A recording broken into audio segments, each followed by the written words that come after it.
it's Therapy Thursday. My name is Leti Garza. I own Epic Consulting, and I'm partnering with the Henrietta Weill Memorial Child Guidance Clinic to talk about mental health awareness on Thursdays in the month of May. We have clinicians coming in to talk about different topics, and today we're going to be talking about maternal mental health, what to be aware of, and we have two amazing people coming on with me right now. Hello, ladies. Can you please introduce yourselves, talk about what made you go into this line of work, and then how long you've been with the clinic? I am Marguerite Miller, and I'm an associate marriage and family therapist here at Child Guidance. I've been here for about a year and a half. I did my internship here, and I really liked it. What got me into therapy and psychology in whole is just me wanting to help the community and me wanting to learn more about mental health. So it's really fulfilling. Yeah. And my name is Lisandra Solorio. I'm an intervention specialist here at Child Guidance.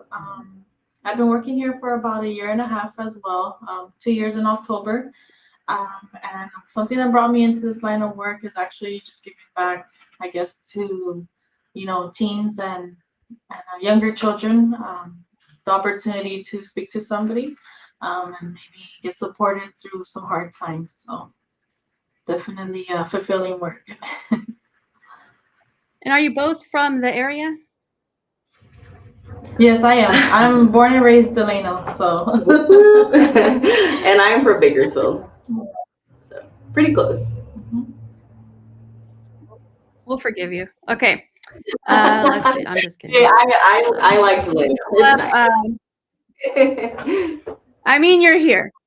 You're here helping the community. You guys have really good food. Really good food. I love it here. So I'm not letting her go anywhere. Nice. Okay, hang on a second here. I'm gonna pull up these slides and then we can jump right in. Okay, here we go. Whenever you guys are ready. Right. So what is maternal mental health? So we don't really hear about maternal mental health as much as we should. So it's important to learn the definition of maternal mental health and learn more resources and really be aware of like the warning signs of what we should look out for. So maternal mental health is a mental health disorder that can occur anytime during pregnancy and 18 to 24 months after giving birth. Yeah, and I guess this is also a really important topic to talk about because although, we are child guidance, I think it's important to kind of give out that information. Sometimes we do have young teens, young mothers who come in and also like struggle with some parenting styles, but they're also dealing with other issues themselves. So I think it's very, very important to just bring out the information, put it out there because this disorder should be talked about more and kind of breaking the stereotypes of like, we can't talk about this because it's very, very important.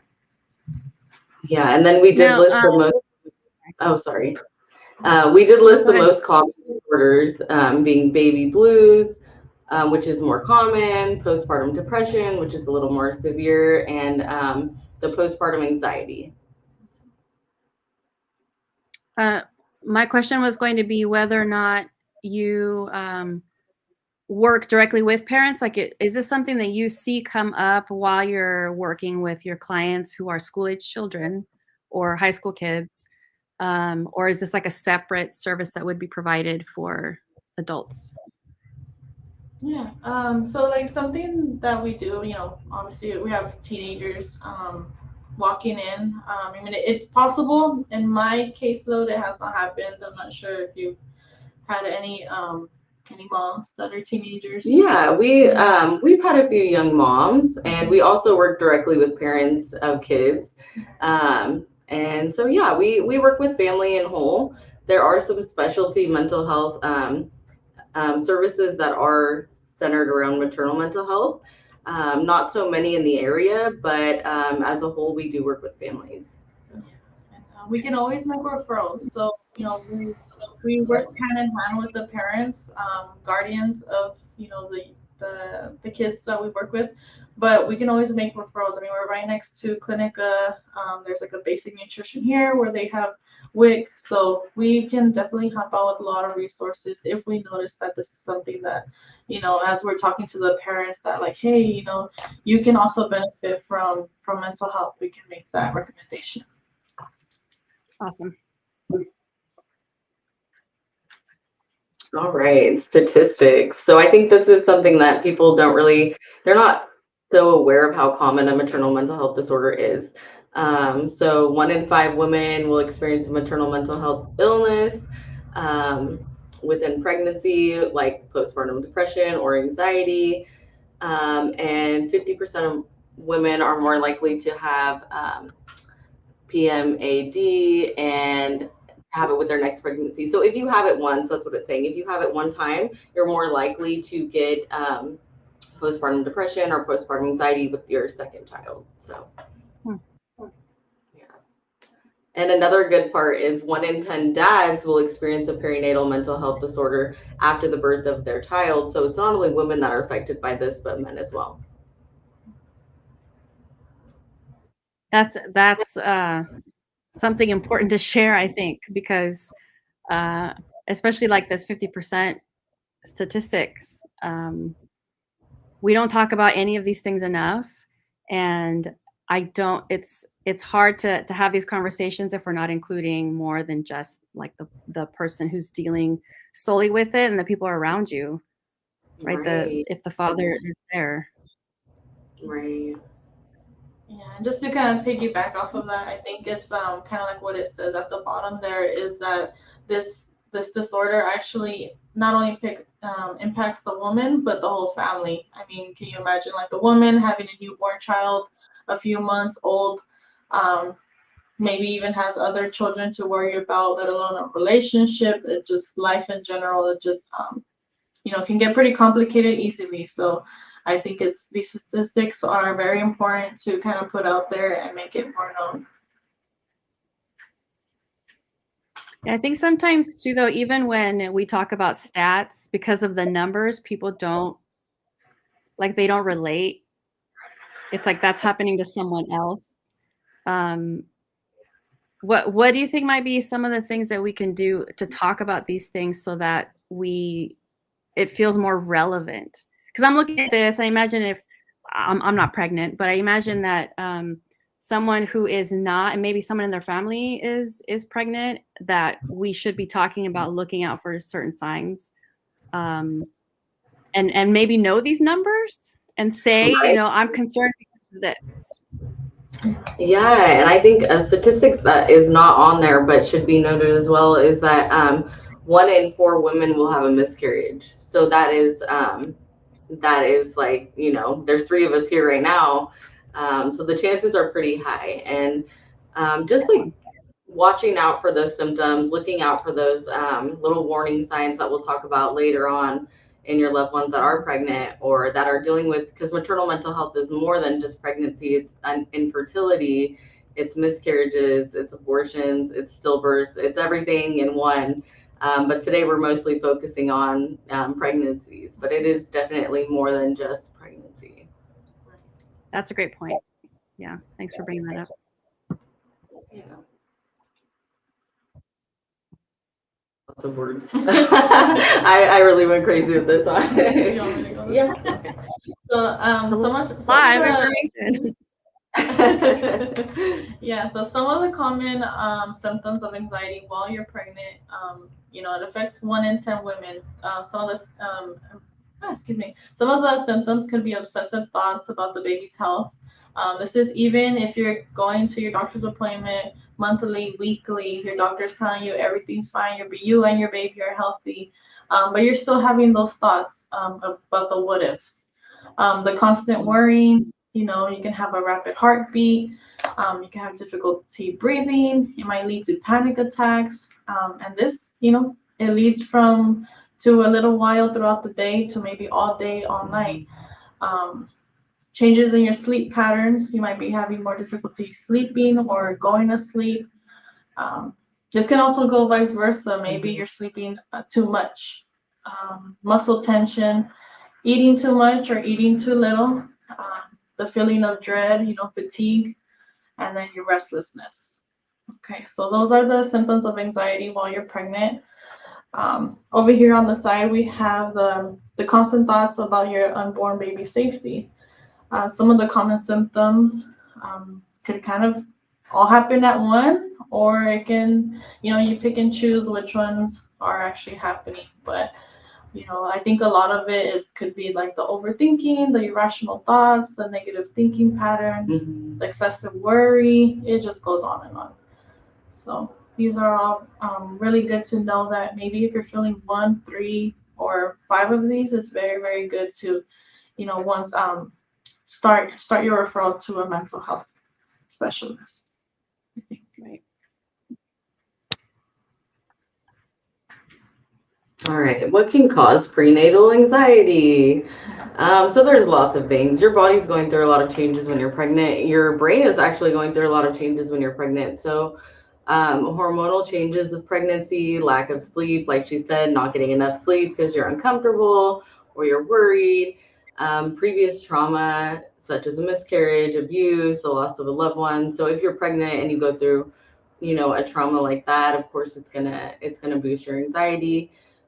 Personal or family history of anxiety, panic attacks, of depression, complications or worries during pregnancy, or you have a existing diagnosis of anxiety already. So it's important to just be aware of any disorders that you do have while you're pregnant, just to keep an eye on them.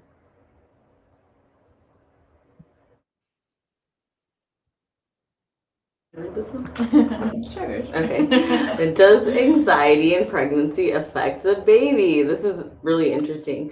So research has suggested that anxiety affects the bond between mom and baby. It increases the chances of preterm birth or low birth weight. It indicates that high anxiety levels in mothers can increase the risk of attention deficit hyperactivity disorder in children. Experiencing anxiety doesn't mean your child will have ADHD, but it can increase the chances. So, Wow. yeah. That is crazy. Like I think that we all probably hear about what we're eating and drinking and how those things affect an unborn child.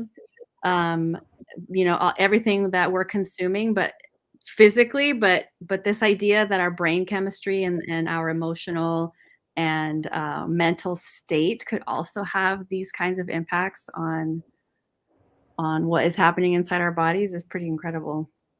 Right. I think we don't talk about that enough. Yeah, the research is just coming out, and they're doing a lot of new studies just to research how stress in general affects pregnancy and affects the baby.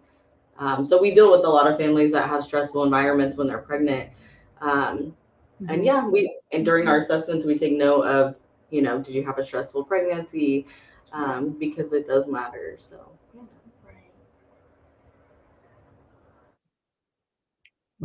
Incredible. Okay. So here we go. So here's the anxiety after birth. So here's the anxiety after birth. This can also be, how kind of Marguerite was saying that you might also go through a miscarriage. You're still going through the same symptoms as if you were to have your baby. So I think that's important to note too, that just because you don't physically, have your baby, your body is still going through these changes. Yeah, that's a good one. So some physical symptoms of postpartum anxiety might include pressure in your chest, not feeling hungry, trouble breathing, lightheadedness, butterflies in your stomach, insomnia, pounding heart, shortness of breath, sweaty palms, pressure in your head, headache, and feeling like the walls are closing in on you, right? Like that suffocated feeling. That's just a little bit of it, but on the other side, we talk about the symptoms of like staying awake all night because you're afraid that your baby will stop breathing. I know there's some moms that will like put their finger underneath the baby's nose just to make sure that they're sleeping, but that can be yes, I know we've done it. But that's your anxiety talking. You know your baby's perfectly safe and sound. So you're being terrified to leave your baby alone for a few minutes with an adult you might trust. Could be your spouse, a babysitter, a family member. You're also so afraid that someone will hurt you or your child through the thought of leaving your house makes your heart race. And we're not talking about just going to a party, we're talking about getting groceries. That can be very, very difficult for a new mom or, a mom with a newborn and other little children. So these are all common symptoms after postpartum. I'm glad we keep mentioning miscarriage, because I think that that's another thing that once people, if 25% of women are miscarrying, that's a lot. That's a lot of women who are losing and still possibly going through these symptoms, especially depending on, what place in the term they had the miscarriage. So this idea and all of the other complications that happen with it, I think, again, man, I'm so glad you guys wanted to do this topic, because it's so interesting how, and sad, how these things are happening to our bodies and our mental health. And we may talk about it with a couple of people who have experienced the same thing, but it is really difficult to have these conversations with people who are thinking like it's done. We're not going to talk about this anymore. And I don't want to say that people aren't empathetic, but it seems like there's less sympathy if you continue to have these symptoms, because, and I'm going to say it the way that it actually happens, there is no baby anymore. So the idea that it's like, oh, you're done, right? Like it's time to move on because there's like nothing happened, and now you get pregnant again or whatever. Right. Like don't worry, you can try again. Don't worry, you can try again. That's heartbreaking for moms to hear that. Yeah, it's heartbreaking. People think they're helping. People always think they're helping. Just never know. Right. You know what? Bring me the food. Right. I will accept the food. You can sit here with me, but don't say things. You can do my dishes for me, okay? Oh, for sure. Okay. I'll go ahead. Okay. So here are ways to treat your anxiety.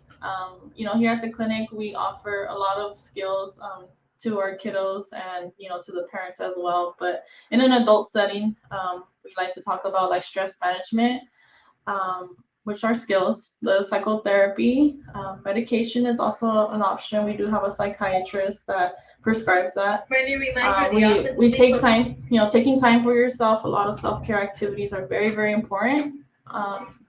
Getting regular exercise, exercise, we don't mean get a gym membership, going outside for a walk is enough. Eating nutritious food, eating something that's healthy and not just like McDonald's throughout the week, something that's actually going to give you vitamins and energy. Learning to set realistic expectations, right? It's like what Marguerite was saying, you can try again, in a couple of years, a couple of months, but I think the reality of it is like take time for yourself to heal, take time, whether it's a miscarriage or you do have your baby, you need to take the time to let your body heal, in and out. I think also a really good one that I think would be very helpful in Delano and these small areas around Delano is joining a support group for moms or for people who have this common symptoms of anxiety would be very, very helpful. Yeah, so we have a little quote. It would be great to do that. Oh, sorry, go ahead. No, you're fine. You're fine.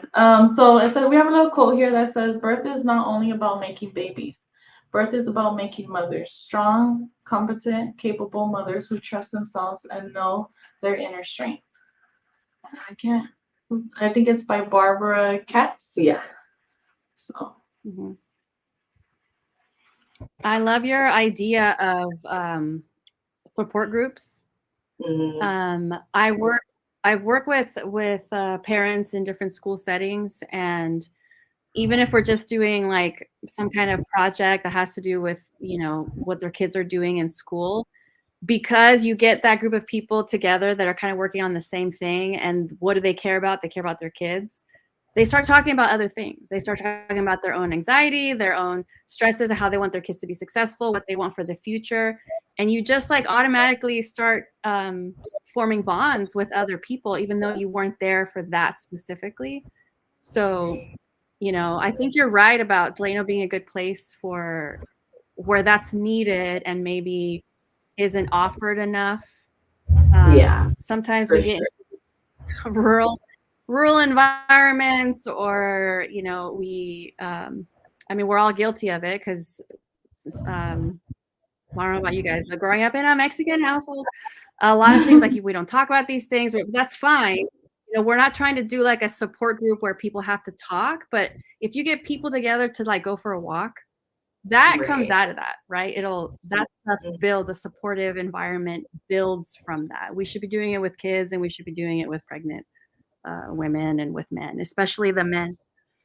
But Right. that's And you next know what? month. Facebook has really amazing groups, and I'll just say that, like, they have such a huge population of people that you can find groups that are very specific. So yeah, you can find them very specific. Whatever issues you're going through, just go ahead and type it in, and you have a connection to what social media is really made for, is supporting each other. You know, connecting with people all around the world that are dealing with a similar issue than yours. Right now. Yes, that's a great point.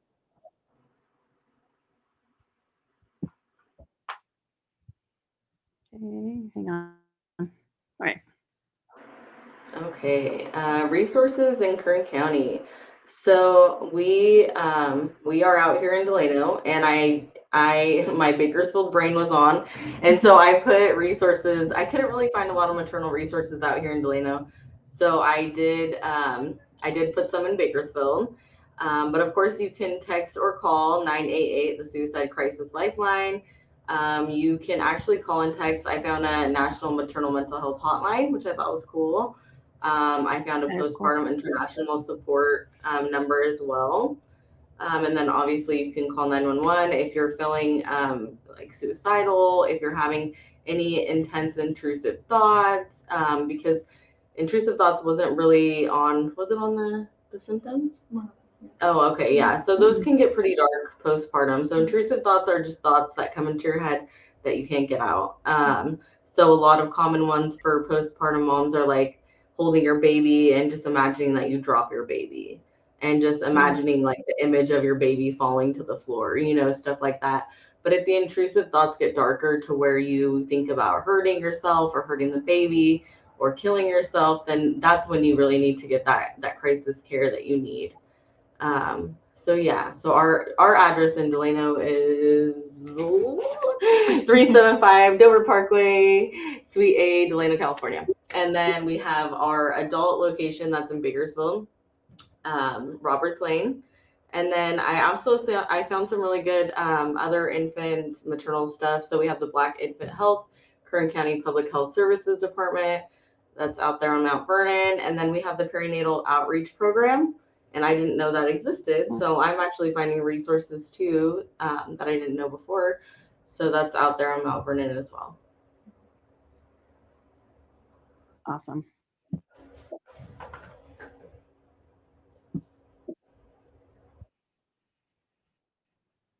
Okay. Slide. Those are just our resources from our statistics.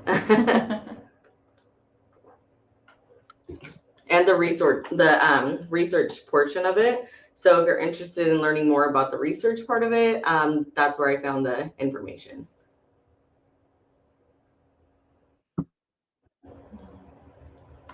Okay, so now that we have talked about these things, do you feel sometimes when I do things like this conversation, have this conversation, invite people to talk about these things, and people feel motivated to like start providing or get involved in like, why aren't these things available? Like when you go out and start researching, you're like, oh, I found some stuff that I didn't even know existed. And then you start asking, why isn't it available in Delano? Right? Like that always happens to me. So I don't know about you guys, but so it might be something to consider, right? Working with the school districts that you work with, seeing the people that you're seeing come in, start paying attention to who around, that comes into the clinic, and even like in our own lives, like, well, who would benefit from these kinds of things, and why aren't they being offered in the area, and who can we make responsible for that? You know what we do? We like have to do that. parent support groups. I did want to ask. Oh, sorry. I was just saying that we have offered parent groups before, but the system's changing a little bit for groups right now, so I'm not sure if that's something that will happen in the future. But yeah, but I do agree with you. We need some more support groups out here in Delano for our parents.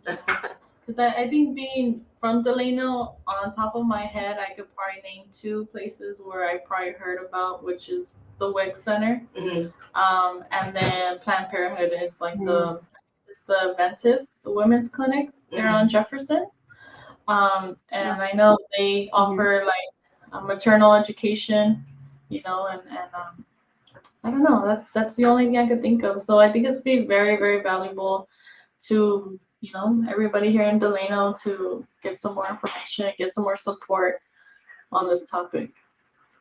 For sure. Yeah, it's great that we can find that there might be places to get that. I would take it a step further, because I always do, and see like, well, if you're saying, you guys did the research and then you presented and you're saying, these are the things that we found were helpful, and then there are people who might be able to offer that, then it would be like, I would go knocking on that door. I probably will, and say, look, this is what the research is saying. So if you're bringing people together, but then you're not offering this extra piece, then there is still a gap between people accessing, needing this, and being able to access it. So offering the groups is one thing. And I know, because I've been in education for a long time, you can say that we're offering, but then if you don't take that extra step to actually do the thing that works, then you're not really offering anything. For sure. Yeah, that's my soapbox. For sure. It's true. It's what that is. And there could be a Mom's Delano. I did have a question about exist already, so I'm just not sure. Yeah, probably that's true. I'll probably go after this and search for. It could also,